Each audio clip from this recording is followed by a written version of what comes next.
watching NewsX. This is the NewsX EVthon, and next up on my telecast is another EV manufacturer. In fact, this is Anshul Gupta. He's the managing director for Okaya Electric Vehicles. Okaya, in fact, manufactures electric scooters.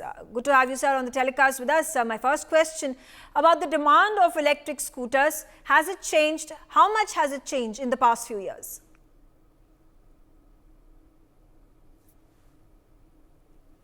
In the last few months, ever since the subsidy changes and the regulation came out, the volumes have been sort of stagnant, but we're seeing a lot of penetration into the rural market also at the same time. Not as expected in terms of the volumes that everybody was desiring from the sector, but fairly constant. We did see a growth in the sector till last year before the subsidies were sort of tapered down. But yeah, so far it's been not promising in this financial year for everybody.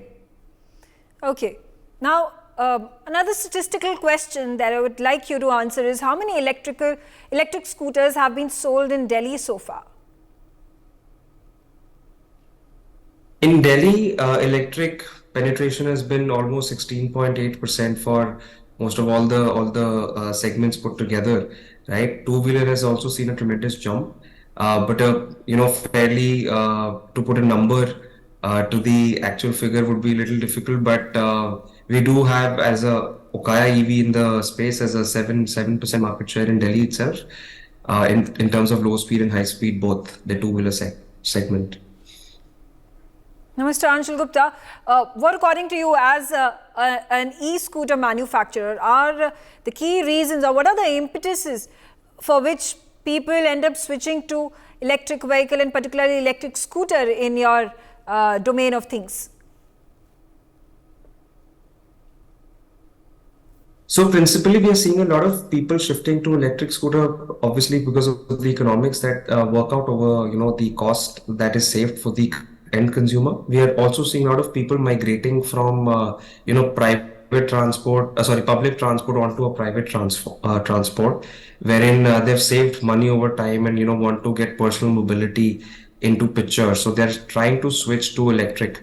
So that being the foremost reason for people to is ease of commute while saving money at the same time, and being able to get the total cost of ownership being less than that of a nice vehicle. So it becomes more promising for people in the long run to switch to electric. So that's principally the driver. And also at the same time, I think there's a momentum that is being caught on by people. There is a growing sense of knowledge with respect to consumers that pollution is becoming a thing where everybody in Delhi has to deal with it. So whatever bit people can contribute with, they're trying to do that. Right. Now, in terms of the daily ease of use and operation, how do electric scooters compare to the regular petrol and diesel run scooters? In terms of daily use and ease, it's fairly easy. There are no waiting lines that you have to wait for, in electric vehicles for charging. You can just charge it at your home while you're asleep, or you can swap it from a swapping center. So the fair use of the scooter is very, very easy. And at the same time, the riding experience that the consumer gets while driving any electric scooter is fairly great. And it's a really joyful experience. At the same time, the total cost of ownership over the lifetime is very low, so you can break even as per your usage, and you can start earning over this expensive done in over 6 months to 1 year, because of the recurring cost is really less. And at the same time, when you think about the after sales support or the servicing, there's not much to service other than the battery and the other components for upkeep, and no expensive spare parts also. Right, so if the battery is maintained and no oiling, no greasing, all of those things are not a part of the upkeep and services. So it becomes fairly easy for the consumer to get the ROI as soon as possible. Now, according to you, what needs to be done to make the electric vehicle charging infrastructure in Delhi, and then of course looking at the rest of India, better? The government has taken major steps in the EV charging infrastructure. I think one of the major things that have happened is that all the petrol pumps are going to now be electrified with charging stations. That needs to just come ASAP as soon as possible, making it compatible with two-wheelers, three-wheelers, and four-wheelers. There is a constant effort by everybody in the ecosystem, especially by the government, to get that going as fast as possible. However, all the things that are going around, the connections, the power connections that are there for the public, when for let's say I'm a user and I want to put a electric vehicle charging system into my home, if it's more than a particular kilowatt, then the level of approvals that are required, the time to take, it's a little bit more. But other than that, I think the focusing on the private market also, to incentivize, to subsidize them to use their real estate as a way of charging, could be a game changer. How to propel that further is an industry challenge, which I think everybody is working on. At the same time, the second one would be to bring about an ecosystem where there is renewable energy like solar, etc., along with EV usability and the charging interoperability together, if combined, could really make a big breakthrough in the EV segment in India. It's been done outside, but it can be done in India, and I'm sure we can do it as a country. Right. Now, what more do you think that the government can do to encourage people to switch to electric scooters? I think the government has done enough in terms of providing subsidies, tax credits, waiving off the RTOs. Probably more awareness is something that, like how we have taken as a country Swachh Bharat Abhiyan, how it's become a mission across the India. Everybody in the country knows about it. Everybody in the organizations, whether it's in A grade city or a C grade city, whatever tier it is, everybody is one with that entire mission. So I feel much has been done on the incentives, subsidies, etc. Now what it needs is it's a horizontal connection across the country, which was done successfully with multiple Digital India, or even with Swachh Bharat Abhiyan. So something like that as an initiative could really get the entire nation going, right, and bind it together. So I don't think in terms of monetary anything else, because much has been done and they're continuing and the plans are already set in motion. But on national level mission to get the awareness across would be my answer. Okay, now how do you think the government, both at the center and at the state, be able to encourage businesses such as yours to help India achieve its net zero emissions goal? So the state and the center government together, the kind of foundations that have been laid out in the schemes have helped to, whether it's carbon neutral footprint or the kind of subsidies that are available when you go from, whether it's net metering, anything when it's comes to a plant manufacturing unit. So there are a lot of incentives available. There are certifying agencies. So yes, we do get the urge to drive ourselves more faster into that entire speed of change of ecosystem. And yes, I think it comes down to an individual's intention to switch faster. No amount of push from the government can only incentivize, educate. Then it's on to an individual how best to use that knowledge and availability and put into use. So we as a company are fully moving towards it, and we are trying to be net neutral as well in the coming years. Right. How do you think the electric vehicle industry is going to add value to India's economy in the years to come? The EV segment or the EV mobility space will attract a huge tons of foreign direct investment, as well as getting a part of the manufacturing. All of these things will be manufactured and are getting manufactured in India. So we are seeing a huge increase in the manufacturing acquisitions happening, lands being invested in different states of the country. So we are seeing a lot of workforces being trained. So I do see that this is going to be automotive segment, and especially EV is going to play a vital part of the entire GDP by 2030.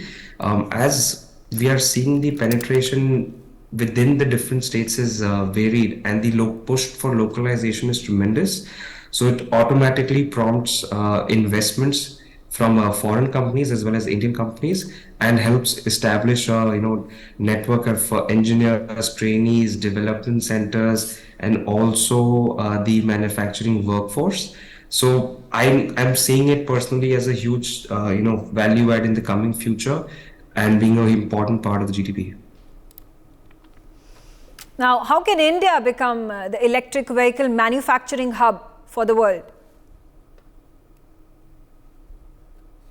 I think being one of the largest automotive markets in the country, and one of the largest two-wheeler exporters to the world, India as a country has been, principally focusing on localization and then exporting. So EV is going to be the translation into that as well.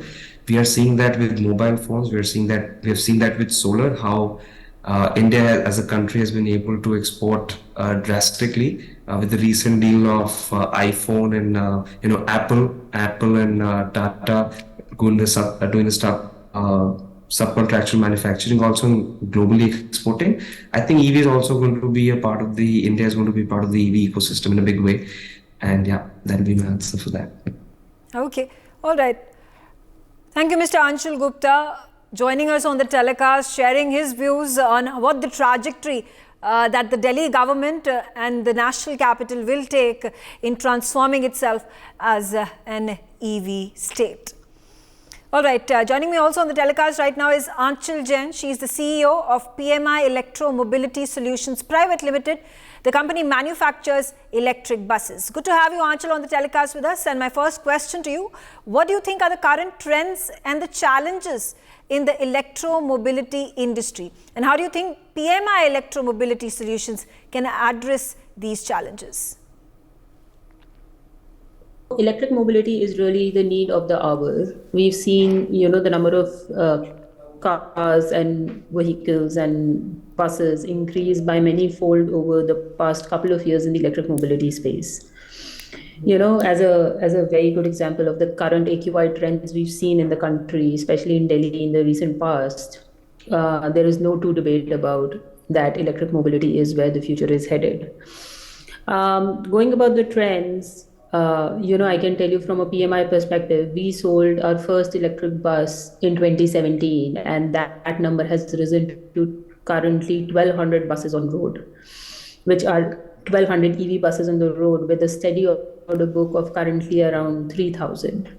So the trend that we see is that there is greater acceptance of EV vehicles, both in the private commercial private cars, in two-wheeler space, in three-wheeler space, and both in the public mobility space of buses and so on. Challenges will remain in trying to make these vehicles more affordable to the general population so that the uptake can increase even more. Building a more robust charging infrastructure across the country so that even if I were to do a long distance, I could still rely on my electric car or my electric bus and so on. Right. And further technological advancement to increase the range and the efficiency of the batteries and so on. So in all, though, I see a very bright future for the electric mobility space. Absolutely. What are the technological advancements into electromobility field that your company has been able to achieve? I think, when we've developed these EV vehicles, and I'll specifically talk about PMI, when we've developed these vehicles, not only we've thought about, okay, how can we make a more superior product in terms of only, being electric instead of diesel driven or so on. We've always also thought about how to make it more world class and more comfortable for the masses. Ultimately, the average user of a PMI electric bus, we believe, needs to have same level of comfort as, if I were to use my car and so on. So the EV vehicles are extremely quiet as opposed to your traditional diesel vehicles and so on. Yeah. All our EV buses are air conditioned, which we strongly believe in as we talk about sustainability and so on, that we should have the same level of comfort available to everyone who's using these buses. They are set up with world-class, ITMS services where you can track where the bus is, the GPS systems, cameras, and all of those things. So when we've seen this growth of EV buses, we've seen not only technological advancement in terms of, yes, we are using batteries instead of traditional vehicles. We've seen more comfort go hand in hand with that. We are also seeing developments in the charging infrastructure now in the EV space, where now people are going for more renewable sources of energy for the charging infrastructure as well. So overall, everyone's really pushing forward to make this line of transport more sustainable, more comfort in all aspects. Okay. How is India facing the electric vehicle charging infrastructure related challenges, and have you taken any initiative in that lead? So one very good thing about when we've started the EV bus scheme in India, it is all under something known as a GCC contract, in which basically we tie up with the STUs and operate the buses, like as in the OEM or a mobility company with the OEM operates these buses for the next 10, 12 years and so on. And in return, we get a depot from the government. So for example, to give an example of Delhi, if you were to run a EV DTC bus, we would get a land allotment or a depot allotted where we could park these buses and charge these buses. So this has been a great initiative by the government because, say, even if you think of Delhi, the depots are very well scattered, and we have just gone build our electric EV infra there. So this has never been a challenge for us, at least in the city transport, because you are given a dedicated space to put your chargers where you could go park your buses and charge your buses. In some cities, we've also gotten sites for opportunity charging stations. So in that sense, I would really commend the government for thinking it through so well and providing us with those opportunity charging spots and depot spaces and so on, so that when we are running these buses in the cities, charging infrastructure, thankfully, has never been a challenge for us. Right. Do you feel, particularly about government's Prime Minister e-bus Seva scheme, do you think it has benefited your company particularly and its operations? So the e-bus scheme, the e-bus Seva scheme will actually, the tender was just announced earlier this week. So it's actually going to go live in the next couple of months. But we are really excited about that. It will, the first tender is, I think, around for 3,300 buses or 3,000 odd buses. And that would definitely increase the penetration of e-buses across the country by many-fold. And PMI is very excited about being a participant in that. We strongly believe in the electrification of the country in terms of the mobility, and to be a partner of that will be a matter of great pride for us. Right. Now, PMI Electro is also working in the field of green mobility solutions. With this, what are some of the sustainable operations that you have pursued in your business?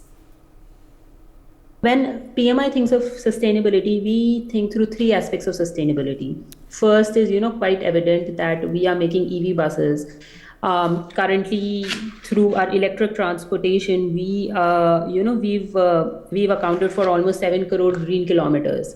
So just by the fact that our buses are run on batteries and not on diesel, we contribute to the sustainability aspect right away. So that's, the one major obvious one.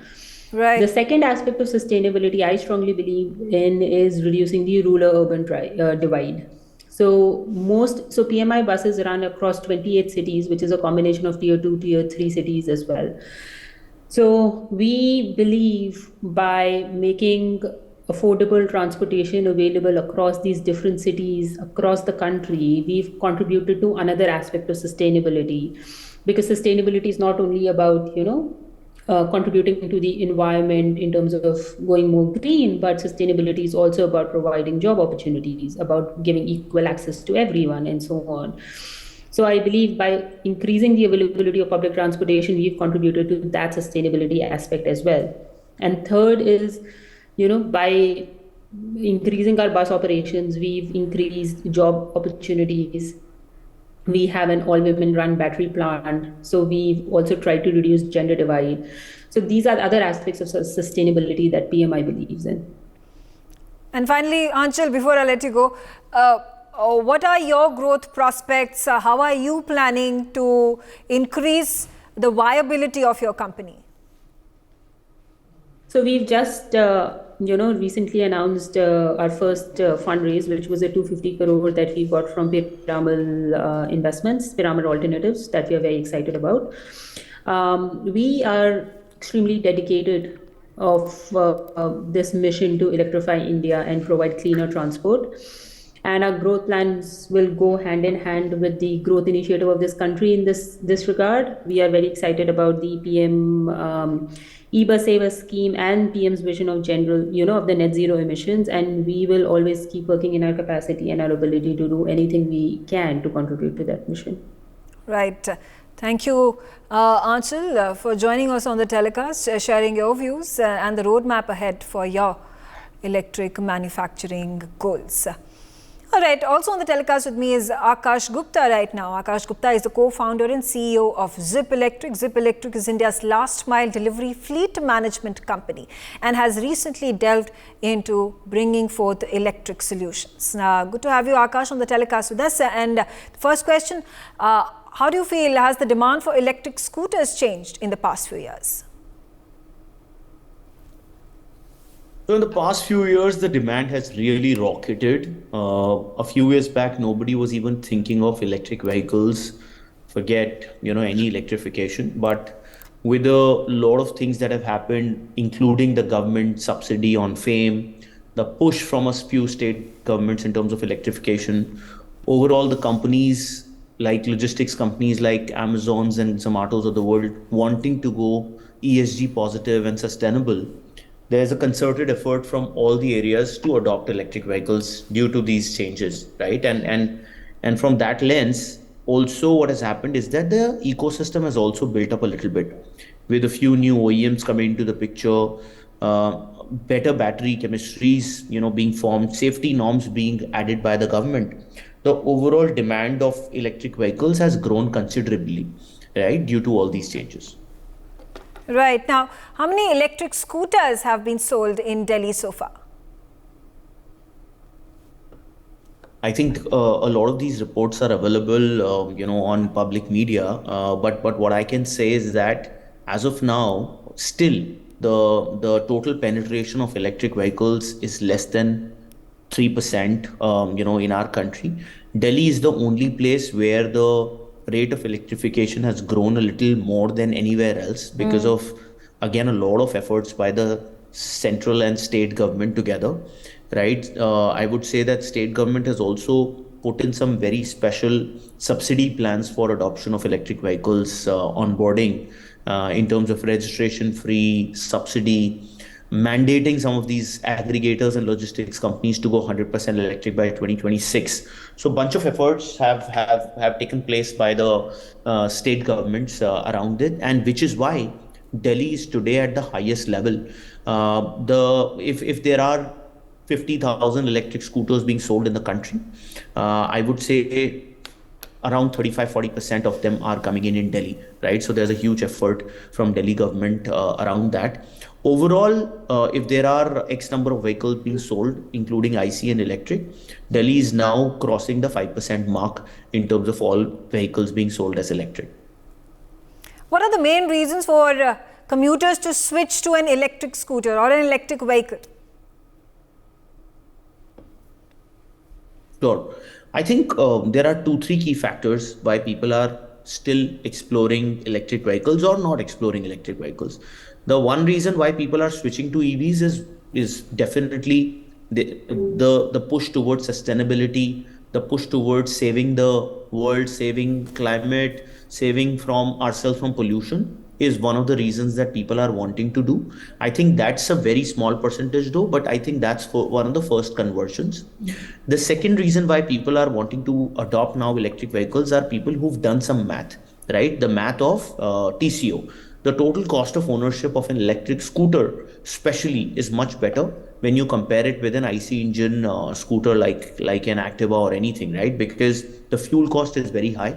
And if you are spending about 2.5 rupees per kilometer on an IC engine scooter, you're spending only 25 paisa per kilometer on an electric bike.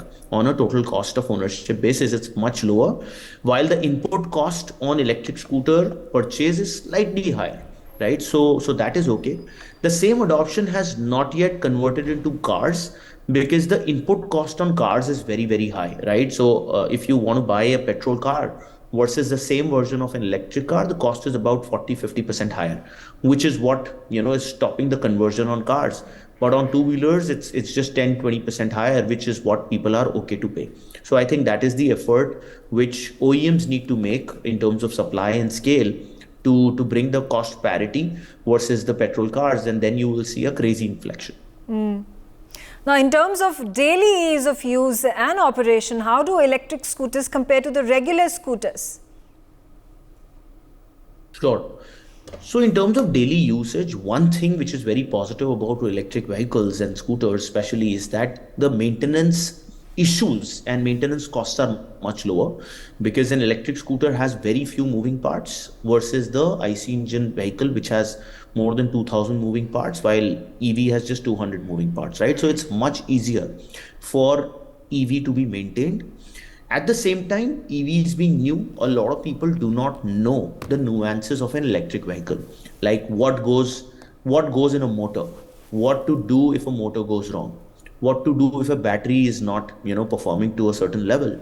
Those things are still very new to the entire ecosystem, and I think that is where some of the players like us, and especially like Zip Electric, has put in a lot of effort to know what needs to be done when things are not working, right? And that is, I think, one of the most important things that people need to build as capabilities. But yes, I think it's much lesser cost to maintain and much lesser issues on an electric vehicle versus an IC engine vehicle. The other thing that I would say is that, which is a little unknown, is the charging infrastructure bit, right? So people do not have, maybe people have that range anxiety issue, that when they're charging the bike, when will the battery go down? While there's a dial, which shows it, but still it just increases the range anxiety. And I think for that, swapping infrastructure, charging infrastructure, fast charging batteries, longer life of batteries are coming into the picture to allay those concerns. Right.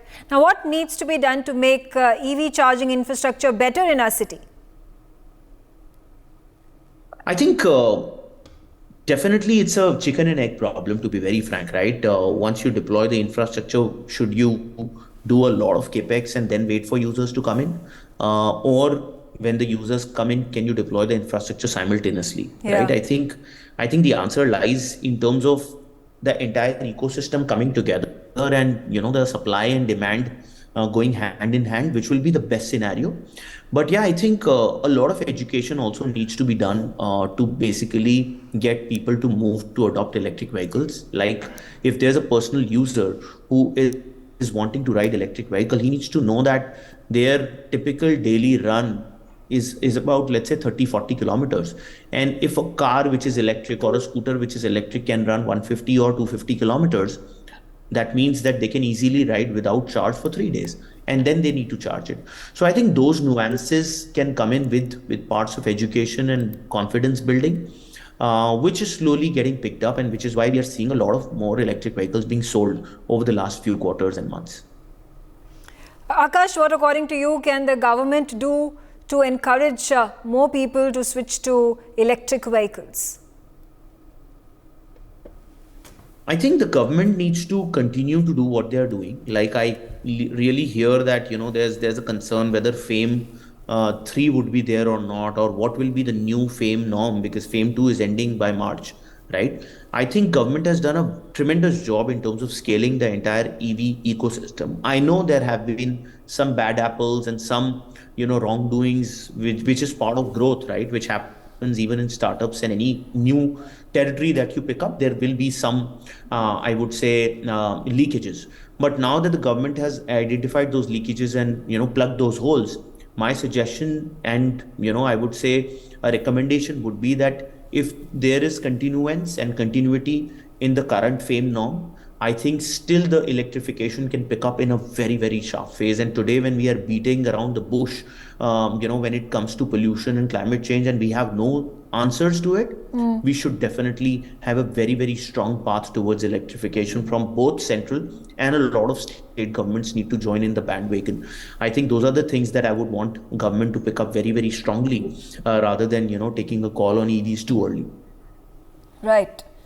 How do you feel that the governments, both the central government and the state government, have encouraged businesses such as yours to help achieve net zero emissions goal for India? Well, I think I would have a positive as well as a negative point on that, and I'll be candid here. See, the positive point is that electrification is definitely on the charter, both on state and central government, which is great, and we don't have to do anything much to push that agenda, because it's good that that agenda is already baked in the plans of the government, right? Which is via FAME, which is via state plans, and a few more things which are happening on charging infrastructure upliftment. So which is good. But I think when you talk about businesses like us, I think there should be a very specific plan from the government, both central and state, to recognize these businesses, right? Because we are in a very different business than what government has thought of. Government is running schemes and subsidy schemes on buying products, while we are already buying those products, but we are also enabling a lot of jobs and the entire adoption of electric vehicles via our services network.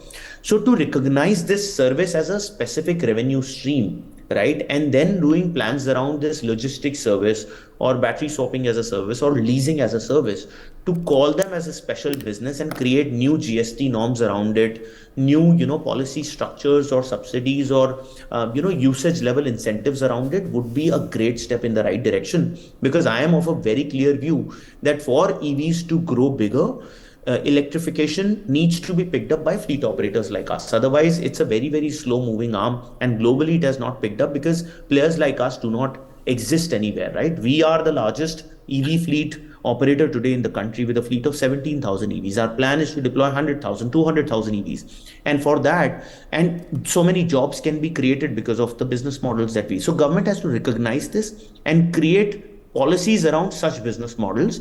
I'm not saying that policies for me, but similar business models who are doing logistics, fleet operator, rentals, right? That's my suggestion. Right. Now, how do you think the electric vehicle industry will add value to India's economy as years pass?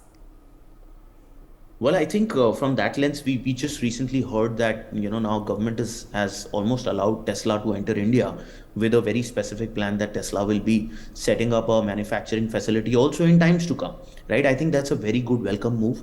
Electric vehicle adoption will definitely lead to a lot of job creation, will lead to a lot of change in the entire economic model in terms of our dependence lower on oil. And when we are depending lower on oil, that means that we do not have to incur billions of dollars of money to be given to foreign countries where we are importing the oil. Our self-reliance on renewables need to grow quite considerably, so that we are self-dependent. And it's good that India has so much farmland, so much solar land, so much of windmills that we can create into such a large nation that we have, so that we can become self-reliant on electricity which is renewable. So yeah, I think the task at hand is within us. And these steps will definitely grow the economy positively, because you're creating jobs, you're creating new, infrastructure for electrification, whether it's charging, swapping, OEMs. You are, actually importing lesser oil, which is positive to the exchequer, right? So these things will definitely uplift the economy. Yes. Finally, Akash, before I let you go, how do you think India will be able to become the electric vehicle manufacturing hub of the world?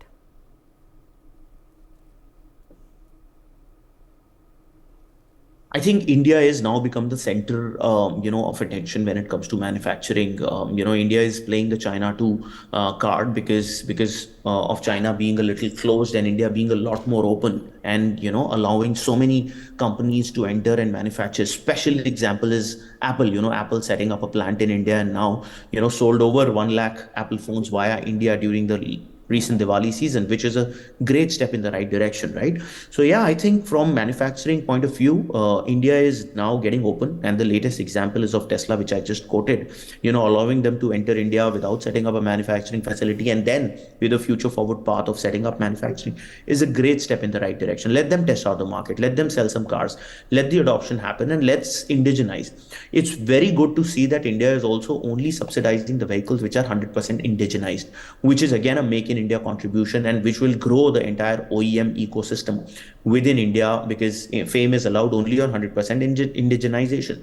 I've seen one of our partners, Gogoro, is now setting up a facility in India to manufacture for India, right? Their new vehicle, which is just recently, announced by them. So yeah, I think this is a great, direction. I know electric vehicle is not like a magic band that, from tomorrow everything will go electric. It is a journey. We are on the right direction. A few holes have to be plugged, and I think this can really grow at a much faster pace. All right. Thank you, Akash Gupta, for joining us on the telecast. On the telecast with me right now is Mr. M.S. Chugh. He's the founder and chairperson of Eponix EV. Eponix EV manufactures electric bikes and scooters. Good to have you, Mr. Chugh, on the telecast with us. The question particularly with regards to the manufacturing of bikes and scooters, electric bikes and scooters, how has the demand increased over the past years? Are you happy with this incremental rise? See, looking at the market of Indian, you can say, is growing very, very fast, and it is taking a pace of speed and everything. People are now aware of pollution. People are also aware of how to save money. And being our engineers and our startups, they have done a very good job. Right. Well, quickly taking a look at, the various aspects, particularly when it comes to statistics. And now the obvious question arises is, how many electric scooters have been sold thus far in Delhi alone? Our company, actually, we are working as an OEM also, and we have given to 2-3 OEMs which are having a very good numbers. And the thing is, I cannot collect the number actually within these few years, but it is in, you can say it's a good number, and the sale across pan India, I can say Gujarat is a very good market, and South is very good market. North India is not gaining much, okay, as such a result of our company, but the things are moving now. And even North India and Uttar Pradesh is coming up with all these demands. Okay. Why do you think, what are the main incentives for commuters to switch to an electric scooter? The main reason is people are getting aware of pollution, and then the prices of, you can say, petrol or fossil is very high, and the maintenance now, first people didn't knew the technology properly. Now they have understood what is the difference between a petrol vehicle and electric vehicle. Electric vehicle is having very nominal parts, you can say, and whereas petrol vehicles are having a lot of parts and lot of maintenance. Then the price of petrol is the main issue. I feel like that. Okay. Now, when we talk about ease of use and operation on your day-to-day routine life, how do electric scooters compare to your regular petrol and diesel scooters? Comparing is very simple. See, petrol, you have to run to petrol pump. Then you have to pay for it. And then now electric vehicle, you can charge at home, charge it and use it, again charge it and use it, and see the difference of price of petrol and electric. Hardly, you can say 10%, 15%. you can drive at the same range kilometers. So people love now electric. Okay. So then, what do you think needs to be done to make the EV charging infrastructure better in our country? See, already the government is giving a very helping hand, and people are making this charging infrastructure. Many companies have come in, many startups have come in.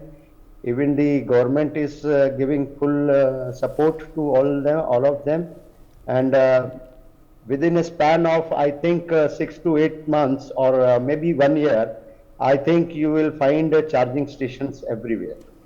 Okay, all right. How do you think the government can support this EV infrastructure more to encourage people to switch to electric scooters? The government is doing a lot of things. Government had given subsidies. The government is also waiving off some clauses. You can say government has already done a very good job, and I feel that we all are getting full support from the government, and government is up to it. Okay. How have the governments, the central government and the state government, encouraged businesses such as yours to help India achieve its net zero emission goals? It will take time. It will take time. Net zero, it's not that simple as we are talking. It will take time. And I hope by 2030, maybe it may take 4 or 5 years to reach nearby that field. Right. Now, how do you think the electric vehicle industry will add value to India's economy? Yes, when we are switching to electric vehicles, now economy, if we talk, let us say daily commuting is a different thing, and especially last mile delivery will take a very big boost, and this will help in economy. And when the larger vehicles like buses, trucks, and these types of vehicles, then the economy will 100% change. Lot of change will come. See, last mile delivery, there are lakhs and lakhs and lakhs vehicles in India. India is a very big, huge country, and last mile delivery is already changing the concept. They are all shifting to electric. This will save. This will save the pollution also. This will save the environment, and this will save the money, and the economy will rise. Okay. Finally, sir, before I let you go, how do you think India can become the electric vehicle manufacturing hub of the world? See, first of all, if we think of making a hub, the first support should be from government. Number one, it has to be our government, and secondly, our smart brain engineers, technology, and you can say innovating new systems, putting up, you can call it as an engineering in it properly, and I think we can cope up. And the government help is must. You need government help. Okay. If you are thinking of making a smartest hub of the world. Yeah, absolutely. Absolutely. Thank you, Mr. M.S. Chugh from Equinox EV for joining us on the telecast, sharing your views on this very important, imperative matter that we are discussing in this marathon telecast that we hold for you. Meanwhile, joining me also on the telecast is Amit Lakhotia. He is the founder and CEO of Park Plus company. Park Plus, in fact, helps set up EV charging stations for consumers, for residents particularly. All right, good to have you on the telecast. My first question, obviously, we would like to know what Park Plus does, how is it working towards building EV charging infrastructure in Delhi?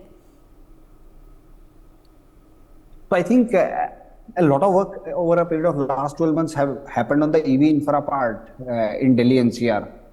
Like as you clearly see the number of EV vehicles getting, and I'll talk about both four-wheeler as well as two-wheelers. Obviously there is a segment around three-wheelers also which is also doing well. But typically like where we concentrate is primarily four-wheelers and then a bit of a two-wheelers. So at a four-wheeler level, there is a reasonable scaling happening that in terms of EV cars. In fact, over a period of last 4 years, Tata clearly says that their numbers have gone up 80 to 100x in terms of sales. And this has to be supported by the charging infra. So most of the malls, if you look at, have the charging infra now in place. Like communication to the customer is hard that there is infra available, but almost all top 5-star hotels also have infra within the city. A lot of corporate buildings also have the same infra available, both in terms of slow chargers, fast chargers, and everything. One change which has happened over a period of last 12-15 months is earlier most of the CPOs were giving chargers for free. Now the CPOs are not giving chargers for free. Now there is a commercial angle that is happening where they are asking the society or the corporate to put in money for the charger, and that's what is happening. How many Park Plus EV charging stations have been set up so far? How many more are you hoping to install in the coming months? So we would have put in close to about 900 to 1000 chargers over a period of last 8 to 12 months. And typically these are the chargers in society, these are the chargers in malls, corporates, etc. For example, Blackstone, one of the biggest real estate REIT in India, biggest global player, uses chargers put by Park Plus in their buildings. So Park Plus plays multiple roles. One is putting the chargers, but second is also, now we have also started facilitating the chargers to be used by the customers. Like one is the online discovery on the app platform, but second part is also like, for example, Park Plus would have enough valleys at a lot of places. So what happens is these valleys today, as if they spot a EV guy, they will say, sir, can I put your car on charging? So that is the way, one is the online communication, second is the offline through standees and everything, branding, and third is the offline communication. Offline is where the manual guy is standing, manual guy is asking for that. All right. Now, do you think the current electric vehicle charging stations meet the needs of the current electric vehicles that ply on the roads in Delhi? Before we talk about the charging stations, like if you look at also like number of like the EV cars getting sold, if I take like last 8-month data in this current financial year, like I think roughly about 50,000 plus cars have been sold. Last year in the whole year, only I think 40,000 cars were sold. So this year we'll probably end up selling close to about, I think about 65-70,000 cars. So nearly 70% higher than the last year. So that numbers have been going up. Similarly, if you look at the EV charging point of view, like the chargers, like the government data clearly shows 10,000 plus chargers getting installed in Delhi NCR. Obviously, like the utilization, etc., still remains single digit. Like the utilization is not very high. Typically, the best of the chargers would be getting utilized at about 15-17% in terms of personal chargers. The captive chargers would like which are used for fleet, etc., would be at about 65%, 70% usage. All right. Now, assuming that we expect all homes in Delhi to have an electric vehicle and all public transports and small trucks are also turning into electric vehicles in the next 5 to 10 years, how do we need to develop the EV charging infrastructure in Delhi?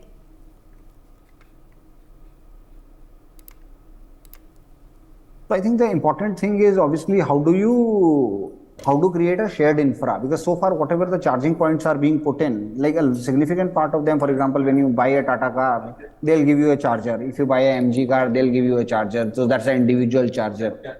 But individual chargers come with a cost and limited usage. Like for example, most EV guys would be charging their car only once a week. So maybe the charger is used like 4 hours a week type. So how do you, and this is what the challenge which the societies have now started facing, that they can't put a electric connection for every car, like it is expensive.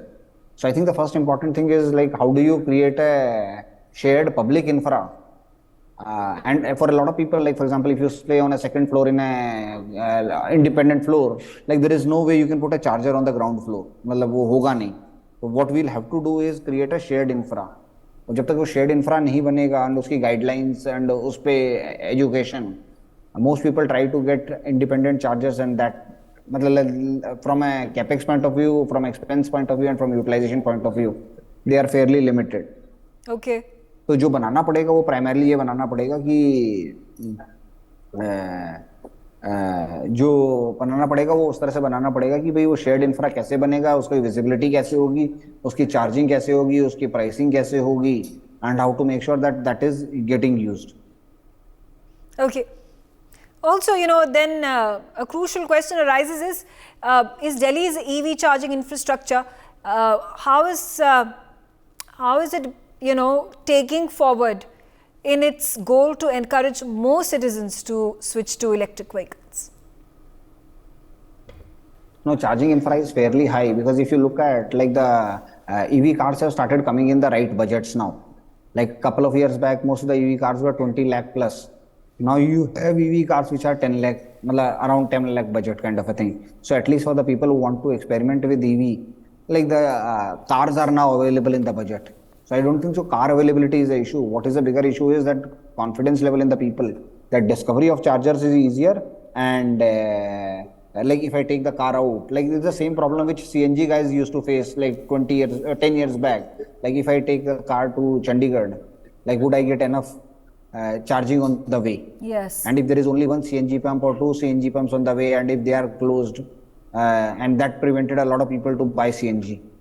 It is the same story with the EV also. It is primarily the range anxiety and the charging infra that is postponing the decision to buy an EV for a lot of people. What do you think are the main challenges before the EV charging infrastructure companies today?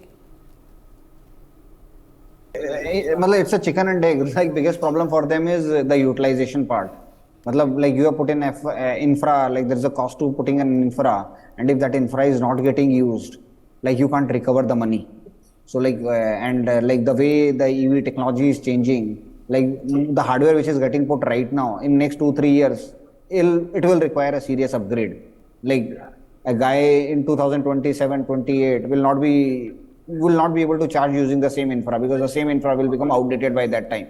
Correct. So important for them is to make sure the utilization happens, but the utilization can't happen if people don't even know where the chargers are. So on the user side, user is bothered that are there enough chargers, and on the consumer side, the consumer is bothered like whether I will be able to figure out. So that communication that the chargers are available everywhere. Like for example, today you don't have to think about petrol pump कहाँ मिलेगा. Petrol pump हर जगह है ही है. Like ATM कहाँ मिलेगा, हर जगह है ही है. तो same thing can't be said about EV as of now. All right. Amit Lakhotia Confidence also on the user side. Yeah. Building that confidence on the user side कि भाई chargers are available everywhere and they are available for utilization. It is important. That hasn't happened yet. Obviously, OEMs and government are putting in a lot of effort to do that. But we are still some time away from removing that range anxiety from the user side. Okay. All right.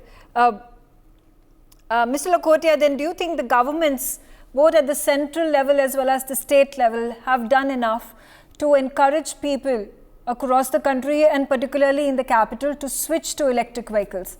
And if they have, what is the roadmap ahead in being able to reach the peak? Here the government has been doing multiple things, the FAME 1 subsidies, then the FAME 2 subsidies, like they have held the pricing to come down for both the two-wheelers as well as the four-wheelers. The government has been actively pushing. If you look at it, like a lot of state governments are coming and saying your next government vehicle purchase will be EV. Government has been pushing also the oil majors like IOCL, BPCL, etc. to put in chargers. Like for example, we work with IOCL to put chargers in Delhi, NCR on their petrol pumps as well as places like Lotus Temple, etc. That's where we have put in those petrol pumps. Chargers. So government has been pushing fairly hard. Government is also working closely with the location providers and everything. But I think because it's a massive change and it will take time and it will require a lot of communication. I think that part of the communication is still probably needs an upgrade. Okay. Now, since we were talking about how petrol pumps and diesel pumps are available worldwide, available in India, and also the facility, also how it is facilitating, going about filling your car, whether it is petrol or diesel, it just takes about 5 minutes of your time. Can fast charging electric chargers stations be put up? Is there such a scope to reduce the time of charging your electric vehicles? At petrol pumps and places like this, you see, slow charging would work at home and offices. But at public places, as well as your, like for example, places like your petrol pumps, etc., that's where you require fast charging. Slow charging se hoga nahi wahan pe. Matlab nobody is going to put charger car there, wait for 15 minutes and see that charging has increased only by 2%. वो होगा नहीं. So, matlab the way I think is at your home you are okay with slow charger because typically the charging would happen at night. At your office also slow chargers are okay because once you have parked the car, you are not going to go there for another 8 hours. But at places like petrol pump, at places like hotels, places like hospitals, where you are going for a shorter duration, that is where you will require fast chargers. Absolutely. Thank you, Amit Lakotia from Park Plus Company for joining us on the telecast, sharing your views. What is it that you anticipate from the government in terms of the policy changes, and how do you witness the roadmap for the country and particularly Delhi in achieving the e-vehicle target? Also with me on the telecast right now is Mr. K. Vijay Kumar. K. Vijay Kumar is the Managing Director and CEO of SAR Electric Mobility. It is a recent entrant into the electric two-wheeler market which manufactures electric two-wheelers. Good to have you, Mr. Vijay Kumar, on the telecast with us. Obviously, the first question, since you deal with e-scooters, how has the demand raised in the past few months and years?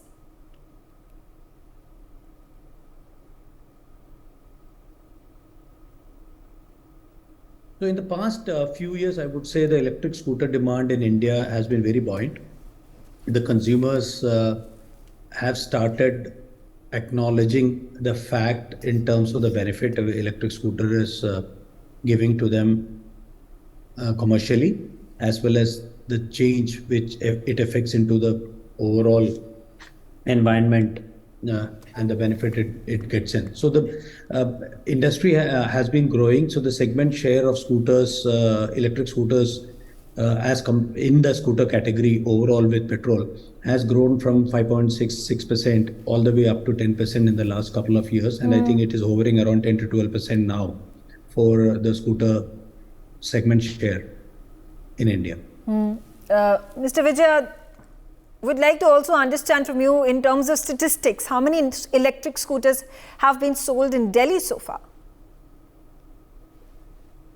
So Delhi, we have reasonably started our operations in Delhi. We have started with 3 dealerships in Delhi, and we are very excited with the response which we have got. We just started 30 days before. In the last 30 days, we have generated demand for more than 100 vehicles. And the initial deliveries are presently in process. We have delivered more than 50 vehicles already to the customers in Delhi. Right. Now, while the government continues to encourage consumers to switch to electric vehicles, what do you think are the key incentives for commuters to switch to electric vehicles, electric scooters in your case?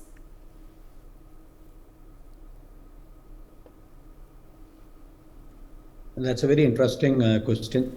The first and the primary reason is India is a very value conscious market, and when it comes to electric vehicles cost less than half as compared to running a petrol two-wheeler. Let's say a petrol two-wheeler today cost anywhere between 1 rupee 50 paisa to 2 rupees depending on the maintenance cost and the style of ownership and riding a customer has. As compared to that, electric scooter cost anywhere at 50 paisa, 40 paisa, right, between 30 to 60 paisa, depending on the usage. If it is a commercial use, it's a personal use. So it is a substantial saving for a consumer when he switches. So the way some of our customers says in Hindi, if you were to say, "Sir, din ke 100 rupees bacha deti hai," एक electric scooter. So that's one primary mode for which a consumer sees that as a value. The second, of course, is the environmental work. We have just seen how bad the Delhi pollution was. The pollution index has crossed 450, 460 as against a good state which will be below 75 today. So it is, and vehicle population, especially two-wheelers, have contributed a lot to that. So people are getting very aware of the fact that, for our future generation, even for us today, pollution is becoming a serious threat, and moving to electric and moving to a better technology, which is much cleaner to the environment, is important. So that to me is the second piece. Yeah. The third piece is, I think there is a overall awareness levels have increased from where it was 2-3 years before for electric. Now there is enough, not enough, but still a lot of vehicles on the road. So people are seeing consumers using the product, they're seeing it on the road, they're seeing with their neighbors, they're seeing with their friends. So there is a traction which is getting built. The industry is still not close to the growth point per se, or a deflection point, but I think it's getting there. Right. When we talk about, ease of usage, ease of operations, how do electric vehicles compare to their counterparts?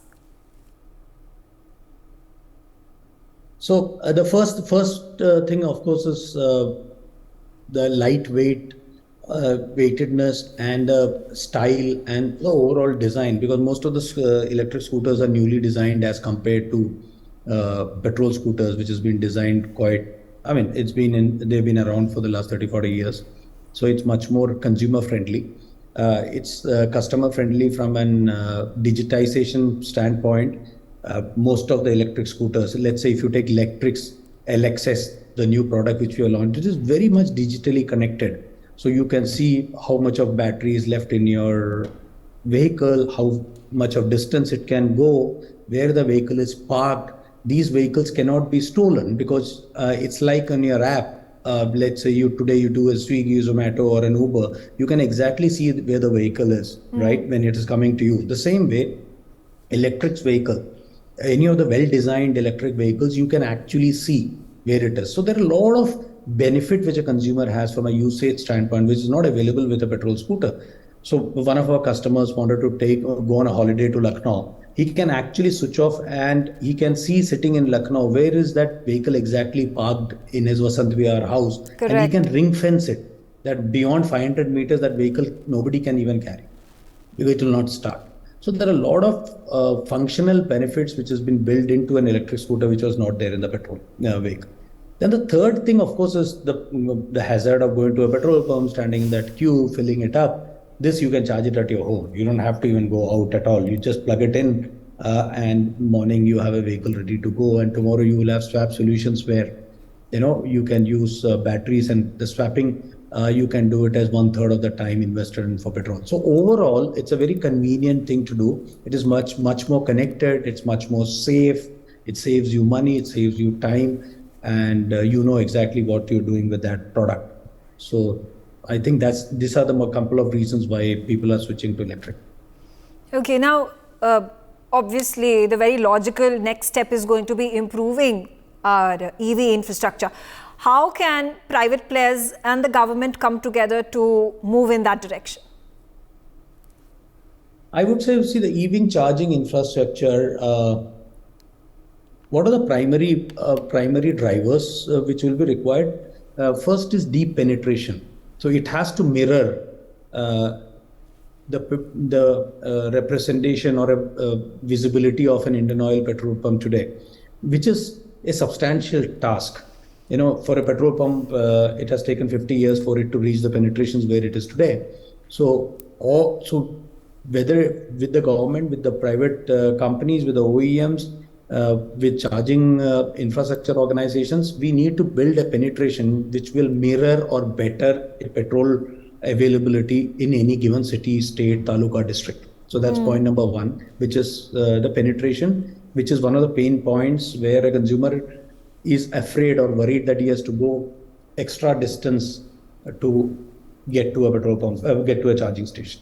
The second is standardization. Today, that technology is evolving. So there are multiple layers in this. There is a battery there, there is a connector there, there is a vehicle there, there is a charging infrastructure there, then there is charging dock there, and there is a software in terms of how the consumer will interact with the charge station and how he will pay. And this whole piece needs to be standardized. So the industry is going through that flux and various versions of it. So there is certain thing which has been developed in India, there are certain global standards which is coming in, and there are certain things which the organization, futuristic organization like Electrics is working on. Now government is working on standardizing these. So standardization is going to be one of the next, and it's not that easy to do because the vehicles already in the market are at a different standard. The present batteries and the BMS and the charging stations and the infrared at particular levels, and then the future is at a particular level. And given these differences, standardizing them and then investing for that is a big challenge. So my second issue on that is the overall standardization. And the third point is, this is a very capex heavy field, whether it's the battery, whether it's the charging station, and it has to be put up to achieve that penetration levels which I mentioned in the first. So government has to step in, or certain larger organization, petrol companies, OEMs have to step in together as a group to build out this capex to do this across the country. It cannot be done by one organization. It cannot be done by one battery company or a one two-wheeler company or a one BMS company. It has to be a very well standardized large capex implementation across the country, which I think is a challenge given everybody's personal interest and not personal interest, every organization's their own interest and then the government intervention. So I think there are a lot of moving parts there, and it's all slowly getting settled, and we are on our way. It will take some time, but I think it will happen. Okay. What is the incentive that the governments can give to the consumers, to the commuters, to push them, to encourage them to switch to electric vehicles? So the first thing is, I think I would like to congratulate the government. Globally, I think India is the only government where they have done the subsidies, the help to the electric mobility to the extent they have done it in India to get it to this scales this fast. I think the first thing is continuing their effort. I think we are there 50-60%. Another one more push, and I think we should be closer to the range of 90%. And from there, the industry will take it over. So I think continuing their exceptional good work which they have initiated for one more term, which will be maybe next 2-3 years, and from there, and then the industry will get to a particular volume from where it can, which can get it going. So that's one. Second is, as I mentioned to you, bringing everybody on the table to get the standardization on board, whether it is through a PLI, whether it is through a FAME3, whether it is through a charging infra and battery standardization. So getting all these pieces together is where the government will have the largest help coming in. And the last is, whichever direction we all decide, staying course with that for the next, let's say, 5 to 10 years, till it reaches a particular level of commercial viability for the industry. I think that responsibility and help will be required by the government. All right. Quickly then, Mr. Vijay Kumar, do you feel the governments, both at the center and at the state, have done enough for making the transition to making India and Delhi electric? And if so, what are these measures that have been taken? As I mentioned to you, the first step, the help has been from the government in terms of bridging the gap between an EV and a petrol vehicle, where there has been FAME 1, FAME 2 and the PLI schemes. So that's been an exceptional work by the government, and we request and expect the government to continue that. And at state levels, there are additional subsidies to these. Gujarat had a subsidy, Delhi has an ongoing subsidy, Maharashtra had a subsidy, and various states have various different permutation combination subsidies, which has helped again bridge that gap to get this going. The third is there are many states which has been off registration charges and stuff like that. So basically making it much more affordable, the EV purchase much more affordable for an Indian consumer. is where the government and the state governments are helping. And the last but not the least, there have been special schemes and offers for EV companies to set up manufacturing and R&D facilities in specific states, which are on offer today, and many of the OEMs are participating in that and taking benefit of that. All right. Thank you so much for joining me on the telecast, sharing your views. And on that note, let me also welcome on the telecast is Pankaj Sharma. He is the co-founder and director of Log9 Materials. The company provides a range of cutting-edge electric vehicle batteries and energy storage solutions. It's good to have you on the telecast, sir. And of course, the first question with regards to the EV infrastructure and the electric vehicles that have been bought in our country, and my particular focus on Delhi. How do you see this increase that has taken place in the last few years? I think it's a fantastic transition that we're seeing. With every electric vehicle that runs on the road, you have an opportunity to reduce the carbon emission by almost 50%. So I think every electric vehicle, every owner of that electric vehicle is a change agent, is a chief of climate action, as we call them. And Delhi has been leading the charts in terms of EV adoption. If you look at it, especially on the businesses side, Delhi policies not to allow internal combustion engine driven delivery vehicles to enter into the Delhi center between the peak hours. I think that kind of policy is a very progressive policy, because what it does, it allows businesses to make a decision to go electric. And when businesses are conducted on electric vehicles, like imagine, last mile deliveries, middle mile deliveries, if all of that is being done on an electric platform, you decarbonize the sector, which is one of the most heavy polluting sector. Correct. I think it's a great opportunity. The regulations are pretty lined up, and I think the enthusiasm in India. This is a country that adopts, when it adopts, like UPI, when it adopted everything, the world got to see how the adoption happens. And I think electric vehicle adoption is on a similar track in which everybody wants to own an EV, whether it's business or private. Right, absolutely. Talking about your company, Log9 Materials, if you could shed more light into what is it, how do you manufacture these EV batteries? How do you then align yourself with, companies that manufacture EV vehicles? How does the process go about? So we are India's first company to make its own lithium-ion cell. I think that's a big step forward for Log9 as a company, because that's acquiring the building block technology of lithium-ion batteries. Because in a lithium-ion batteries, typically what you have is lithium-ion cells, and most of the lithium-ion cells and the cells are imported from neighboring countries at this point of time. So we've taken the first leap as an innovative material science company to make its own lithium-ion cells. And then, from those lithium-ion cells, we go ahead and make those battery packs that are designed for two-wheeler, three-wheeler, four-wheelers, and then forklift and other material handling. So we're in the business of creating very high-end batteries. Everything built grounds up for a specific OEM. We're not a vehicle manufacturer, so we depend and talk and convert a lot of our OEMs as our business partners. We design our battery packs for their particular vehicle that they want to launch in the market. The USP that we have is these are the world's fastest charging batteries that we're producing at Log9. Okay. Imagine an electric vehicle that can charge faster than your mobile phone. It kind of is a game changer tech. It absolutely is. So you're saying that your electric vehicle can be charged in a span of about 10 to 15 minutes, even less?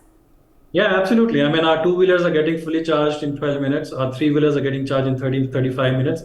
Four-wheelers are getting charged in 40 to 45 minutes. So it's a paradigm shift. You're moving away from 4 to 5 hours of charging time into minutes. Oh, that's absolutely fascinating. So compared to your competitors in the market, what is the kind of gap that they witness in terms of how far behind are they when it comes to their systems and their innovation technology? I think I have a very democratic mindset, perhaps. I don't see any competition to Log9. I see entrepreneurs and business partners which are trying to build different technologies that are there in the market. I see some companies that are working in an area of making battery fast chargeable similar to Log9, and I think it's fully support that. That's what India needs. What I see the big catch up that some of the other team members are trying to do with Log9 is Log9 has played a playbook where it has the competency all the way from materials to cells to battery pack to its own BMS, and going forward, creating technologies for electric vehicle capture electric vehicles. So I think what Log9 is creating a trail of an understanding that if you have to build a battery which is really good, made for India, for Indian climatic condition, you have to control the technology, you have to build the tech in-house. A lot of other players perhaps are depending on technologies being imported from outside, maybe a battery management system from somewhere else, a cell from somewhere else. But if you build everything in-house, you build it with the awareness that it's going to work at 45 degrees, it's going to be running in Delhi, Chennai, Hyderabad. Right. So you build with awareness. So it's all about building tech grounds up for India, made in India. Right. Now, Pankaj, there was a lot of concern, the initial models of electric scooters that came into being, and there were these blasts that were reported from certain parts of the country. And that made people, commuters, buyers, skeptical about whether they should buy these electric vehicles, whether they should buy these electric scooters. How do you ensure that they are safe, the batteries are safe to use?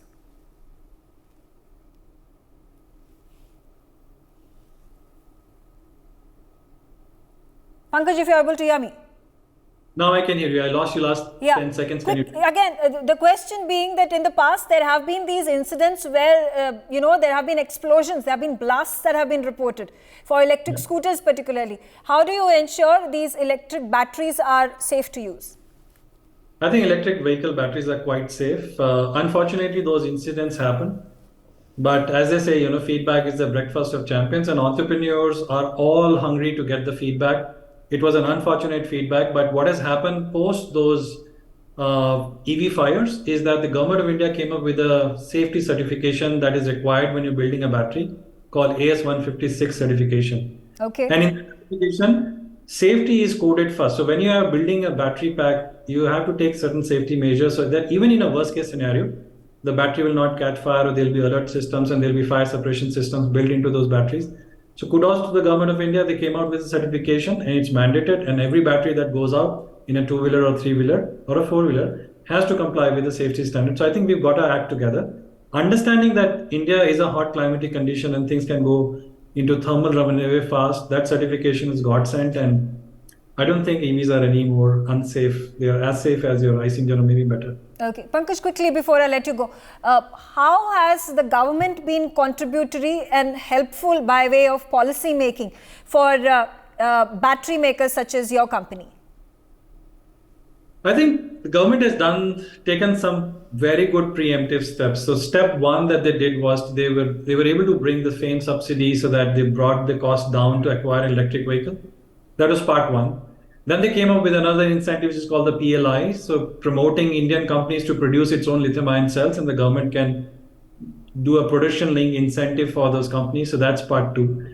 There has been intervention and certification as AS156, so that safety is put in the center. And I think and then at the policy level, if you look at different states are coming up with their policy where they're saying to enter the city, you have to be on electric. There has been also in terms of policy change and investment from the government in terms of infrastructure on charging infrastructure. So if you look at it as a nation that's on its way to becoming what it can become, I think the government has done its part. We as citizens and we as entrepreneurs, I think we need to do our part and put one step along with the government of India to say, okay, fine, we're going to be adopting electric vehicles, we're going to build electric vehicles. And I'm very positive, given where the Planning Commission and the government has been, that the very progressive policies will continue to come and support indigenization of technology in India, and we should have EVs made in India for India. Absolutely. Thank you, Pankaj Sharma, for joining us on the telecast, sharing your views and obviously the innovative technology that you use for the revolution that we want to witness when it comes to electric vehicles in our country. I also have with me another guest. Joining me on the telecast is Ayush Lohia. Ayush Lohia is the Managing Director for Lohia Auto.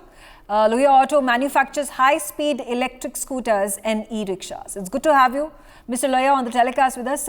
And quickly, a question with regards to e-rickshaws or e-autos. How many of them have been supplied by Lohia Auto in the Delhi NCR region? Delhi NCR region is not a main market for us. We are presently catering mainly to Uttar Pradesh state and Maharashtra state, apart from MP and Bihar. Okay.